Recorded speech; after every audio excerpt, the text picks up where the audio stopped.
Now that's what I call a title screen. It's big, bold, in your face and has one of the best 8-bit compositions I have ever heard. It's IronSword Wizards and Warriors 2 for the Nintendo Entertainment System. Developed by Rareware and released in 1989 for North America and 1991 in Europe, Wizards and Warriors 2 once again puts you into the shoes, or in this case the boots, of Kuros, who has learned that the evil wizard Malkil has risen from his grave and has used his powers to turn himself into the 4 elements of earth, wind, fire and water.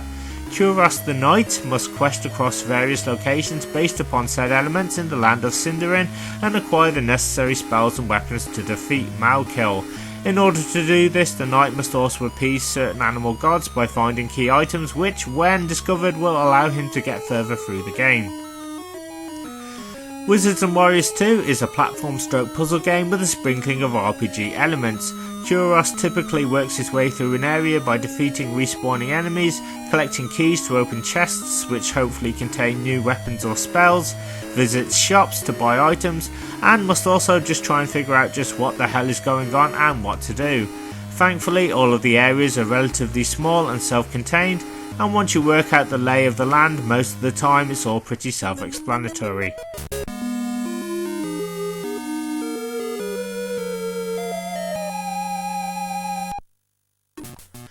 Controlling our hero is kind of a mixed bag. I mean, he moves pretty sprightly going left to right, and you kind of need to hold down A just to get him to jump a little higher and then move in that direction. It does take a while to get used to, especially as the levels don't just go from left to right but also up as well. So if you're expecting him to be able to move like Mario, then I'm sorry to disappoint you. If Kuros hits a slope, he goes sliding all the way down to the ground, and once he is in this animation he is stuck and you can't control him. So as you climb upwards you learn what you can walk on and where you can jump. Rareware for some reason seems to have also done away with combat. Push B and Kuros does not swing his sword or whack enemies, instead he kind of lunges forward in a weak attack and misses what he is trying to hit.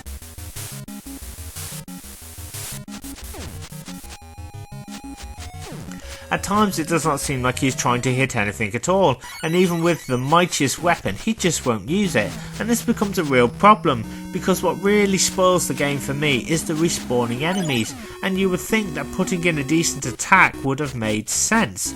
The only feasible way to take out enemies is to jump into them or let them fly onto the tip of your weapon in the hopes you can acquire some health or magic. So it's an iron sword, double-edged sword.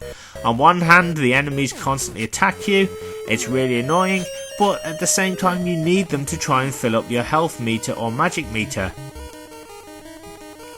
Also, if you're on a boss, you can't even use your weapons either, which I find very puzzling. Why give Kuros weapons if you can't use them? Graphically, it's another quality game from Rareware with some advanced 8-bit visuals, and this is not surprising as they were well known in the industry for getting the best out of very limited systems. Kuros and the various levels look really impressive for the most part. I will say however that some of the enemies in particular later on are very well animated but are just poorly drawn. I mean, I get that most of the time Rare would kind of make a game based off of a successful franchise and would kind of do their own version. Often this would involve some amazing gameplay and humour, but sometimes the enemies just don't look that convincing. Don't get me wrong, everything looks fantastic in this game most of the time, but even some of the bosses just seem a little bit out of place for me. Play Wizards and Warriors 2 for the first 5 minutes and it's confusing, can feel awkward and very spammy. There's no kind of easing you in and you kind of have to hit the ground running. Also, the cryptic nature of the game is clever, but most of the time it's pure trial and error on your part. This golden egg in particular on stage 1 is a real pain. It's located right up this mountain and to the right. Now you would think that with a well timed jump you would be able to grab it. I tried everything, small jumps, trying to jump through the backgrounds, falling from above, nothing worked. You have to know to get a spell, then access it from the menu, then get as close to the egg as you can and use the spell, then the egg will actually come to you. Once you have the egg you then give it to this eagle who will fly you up to the boss. It's very much a fetch quest. I will say however that as much as I had problems with this game, it is worth persevering with and can be quite rewarding as you romp through the different elemental areas finding treasure, gems and money. visit some shops and you may even be able to purchase a new weapon, which again doesn't work well, so you're better off just buying keys, food, spells and indulging in a little bit of gambling. So as strange as it feels, once you get into the swing of the game, you will soon learn to adapt to falling down constantly and trying to work your way up and across some tricky platforms. This game has limited lives and continues, but does contain a password system.